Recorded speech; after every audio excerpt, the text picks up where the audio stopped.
Hey everybody, as you can tell it's pretty snowy outside, so we thought we would give you a makeup lesson using video and give you something to do while you're sitting around waiting for it to stop snowing. So today what I thought we would talk about is a general terms using music theory in a concept called intervals.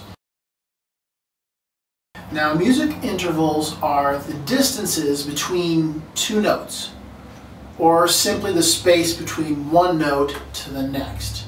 With music intervals, you get skips and leaps in a melody, the particular pattern of a music scale, and the building blocks for chords. Learning about intervals will help you understand many concepts in music theory much better. Learn to identify intervals visually and orally, as well as to sing or play them on your instrument, and you also improve your note reading. So there are two types of the intervals we mentioned. One is the melodic, where one note is played at a time successively, like a melody, like Happy Birthday or Amazing Grace, things like that.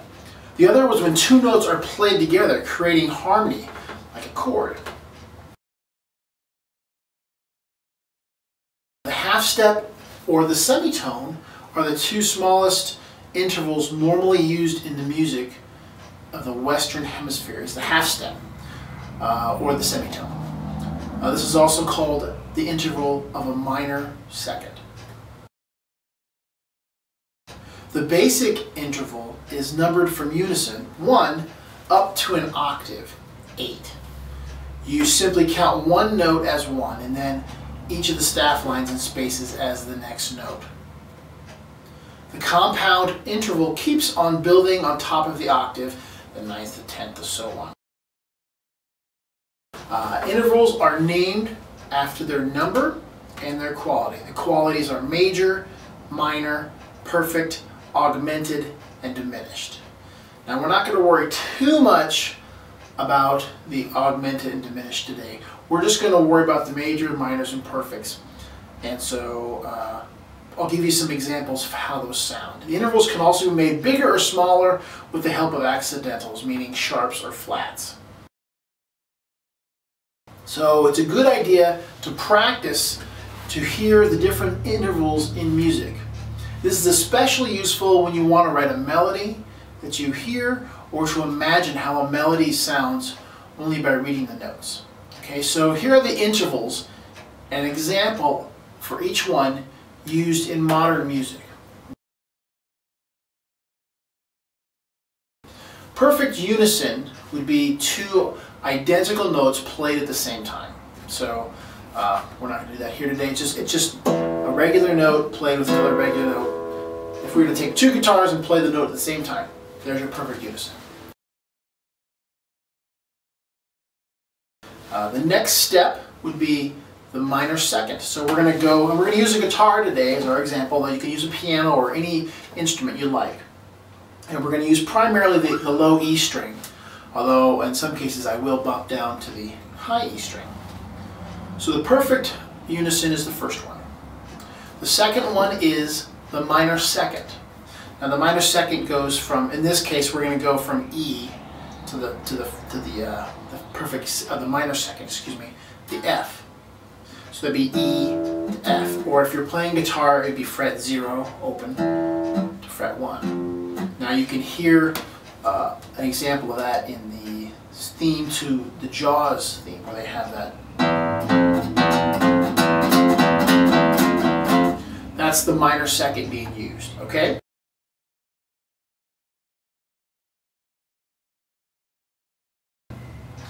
The next one we'll do is the major second, okay?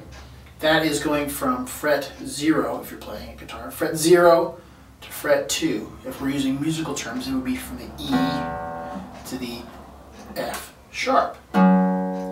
So you can hear that musical example here again. You can hear that example in Happy Birthday to You. So you can start off with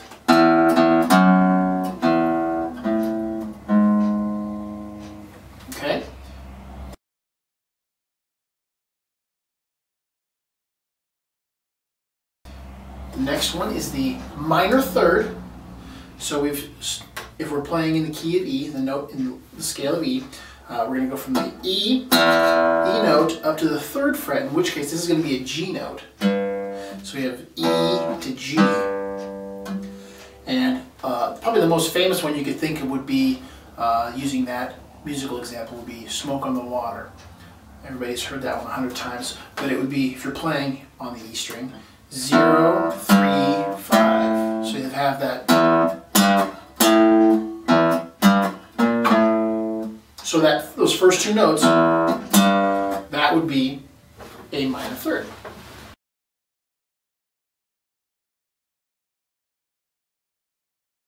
Okay, moving on to the next one would be the major third, and that's playing from the open fret to fret 4. In this case, we would go from the E note to the G sharp. So we can hear that example in the song "When the Saints Go Marching In." Here is an example of that. The first 2 notes being the example of the major third.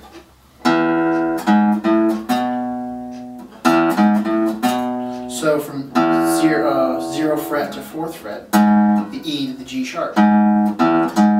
Okay?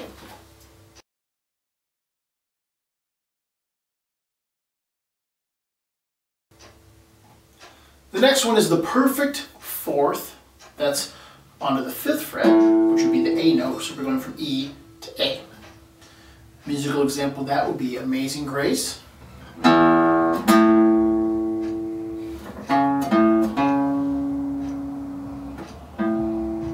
So from E to A.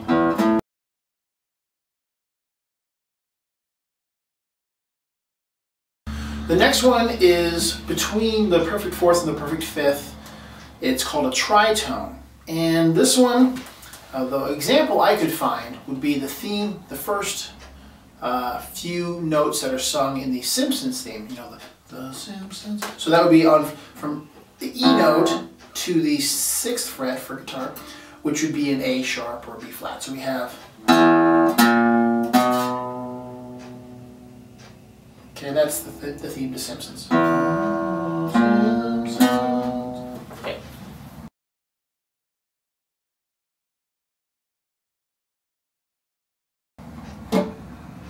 The next one would be the perfect 5th, and that's from E up to our 7th fret, which would be a B note.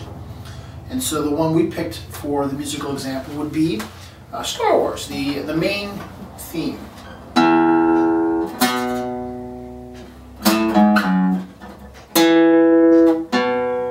So those first notes.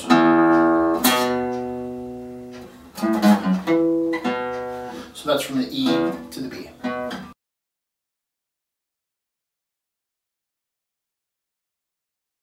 The minor 6th is the next interval step, and that would be from the E note to the C note. So what I'm going to use I'm going to bring it down to the top strings because it's used in this musical example is used in the Beatles song, A Day in the Life. And the song, we're going to switch it up a little bit so we can play it here. You'll hear it, recognize it more. But it would be from, our example on E would be from E to, which one am I on? The B note. So if we're playing down here, this would be from the D to, in this case it would be an A. Okay, so this is an example of the minor 6th in the key of D, this example.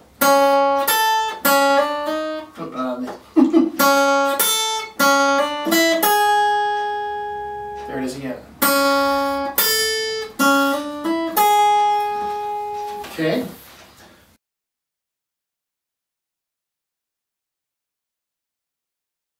The next one is the major 6th, from E to C sharp or D flat. And I think what I'll do is I'll probably move down to the top string, and we'll use the musical example of Hush Little Baby to distinguish the major 6th. So here we go.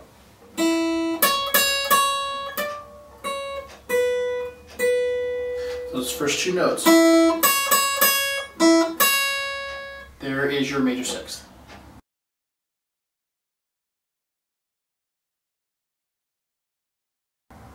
The next is the minor seventh, and this one I had kind of a tough time trying to find a song that would have the minor seventh in a very recognizable song. But some of you are old enough to remember there was an old TV show called Star Trek back in the 60s, and so it had this lady who would sing this kind of operatic melody here, and so I transcribed it for the E string, and it would sound like this.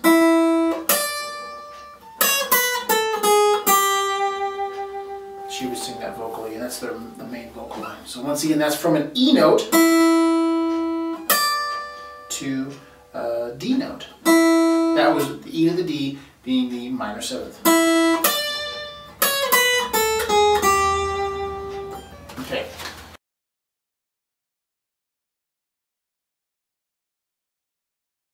Now we're going from the minor seventh to the major seventh. That would be from the E note to the D sharp or E flat.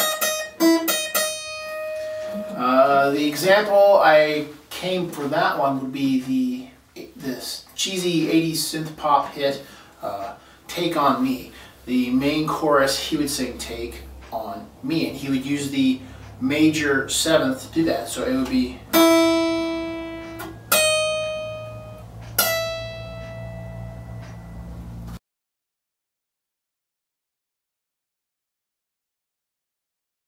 the last one is the octave. Okay, that's from E note to E note. All right, it's the same exact note, only one step higher in pitch. Okay, the final one would be used, and the example would be used in Somewhere Over the Rainbow. So it goes like this.